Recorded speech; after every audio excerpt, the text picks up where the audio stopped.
Y justamente el día que estaban festejando el clásico bautismo mío, en mi casa, vienen dos personas a caballo y preguntan a dónde estaba la escuela que había funcionado hasta ese momento.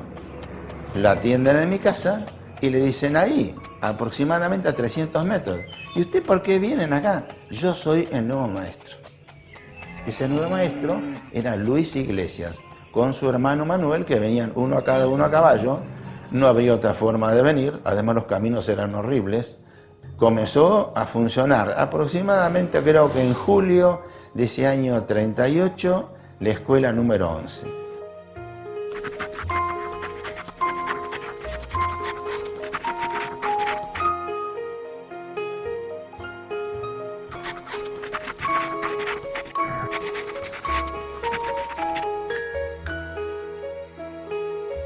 Iglesias, que fue un gran maestro, tenía una gran habilidad para trabajar de carpintero, de todo.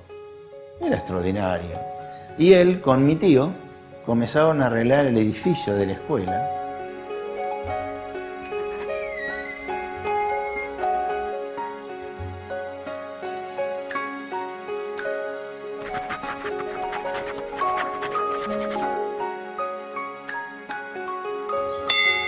Era una puertita grande, entrábamos al aula que tenía pisos de madera, esas maderas largas, no de parqué, madera de pinotea. En el frente estaba el pizarrón. Al lado, en medio un poquito una chava, estaba el escritorio del maestro. Y después se ordenaba para atrás, desde el principio, desde al lado del maestro para atrás, inferior, que en el tiempo había inferior, superior, primero y segundo. Y en la segunda fila se ordenaba de tercero hasta sexto. Estaba después un abecedario de los más chicos, que eran con dibujitos, las letras con dibujos, como la G y el gato, como para que se adaptaran. Después estaba el abecedario más grande, que era el de las 6 letras, que eran para los mayores. Sobre el fondo de la izquierda estaba la máquina de cine y el viento de estrellas, que era donde guardábamos todos los pensamientos y las pinturas.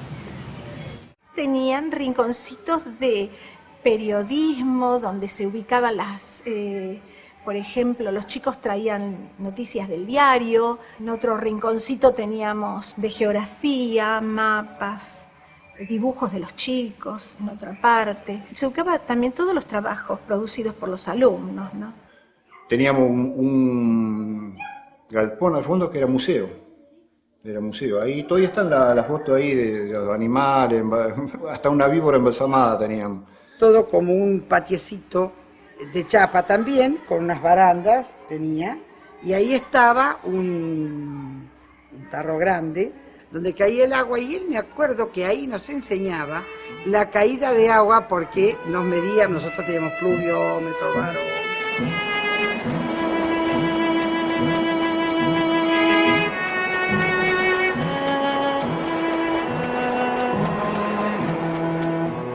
Yo soy maestro de la escuela primaria.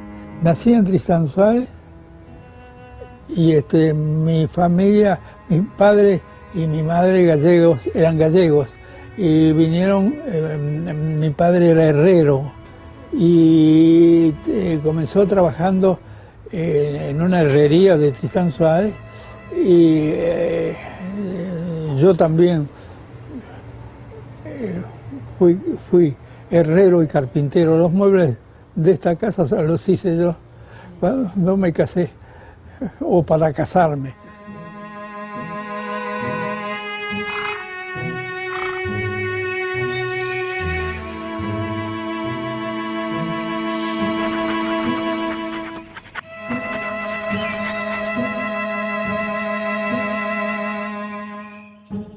Y el maestro él vino acá verdaderamente vino castigado. Él vino castigado acá porque era medio rebelde. Yo tenía dificultades con los políticos de entonces, ¿no? era la época de Fresco, ¿no? Y bueno,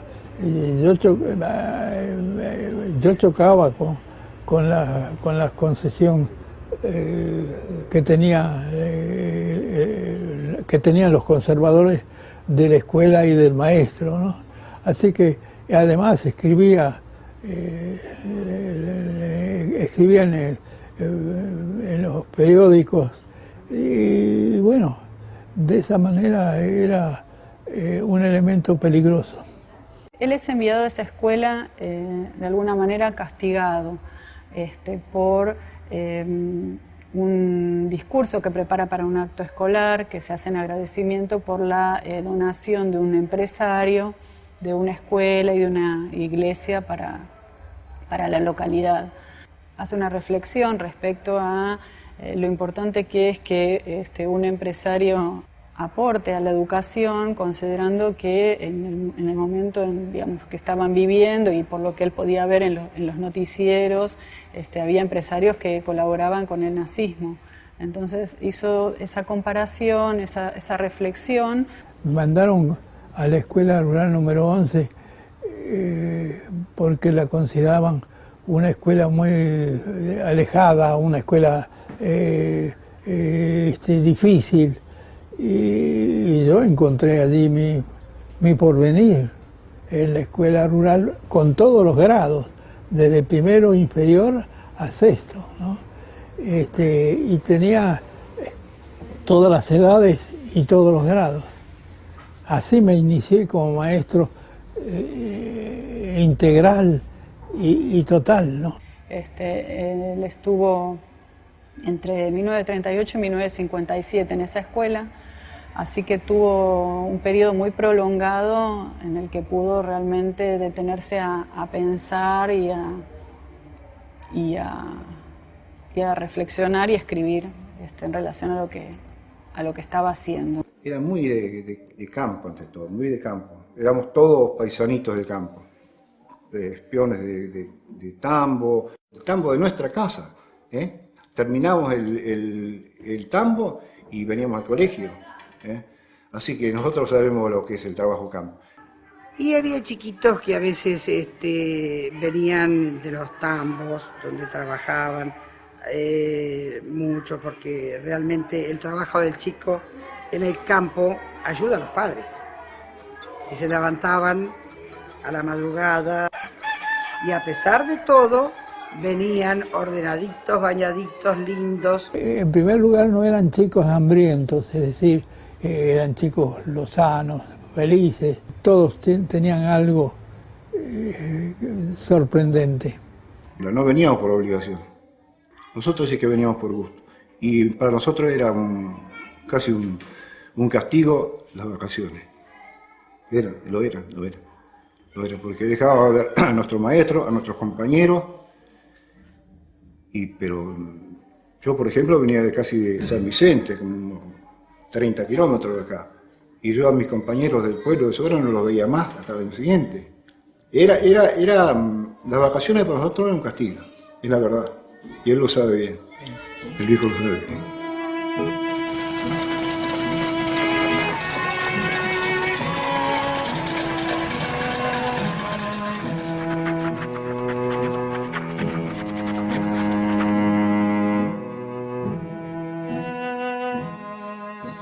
Al principio yo viajaba en sulky, llevaba el sulky cargado de chicos.